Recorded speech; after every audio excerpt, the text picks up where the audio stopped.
మీనరాశి. ఈ రాశి వారికి ఈరోజు మధ్యమ స్థాయి ఫలితాలు ఉన్నాయి. మీ పూర్వము చేసినటువంటి పనుల యొక్క ఫలితాలు ఈరోజు పొందుతారు. దాని యొక్క లాభాలు ఈరోజు మీరు స్వీకరిస్తారు. ఖర్చులు తగ్గించుకోండి. నూతన వస్తువులు కొనే ప్రయత్నాలు కొనసాగుతాయి. ఉద్యోగస్తులకు కొంత ఒత్తిడి పెరుగుతూ ఉంటుంది.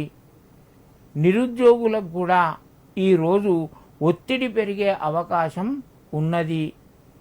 కుటుంబ సభ్యుల యొక్క సహకారాలు మీకు మధ్యమ స్థాయిలో ఉంటాయి. మీనరాశి వారు ఈరోజు హనుమాన్ చాలీసా పఠించడం చాలా మంచిది. ఒక 11 సార్లు హనుమాన్ చాలీసా చదవండి. మీకు మరింత శుభయోగం కలుగుతూ ఉంటుంది.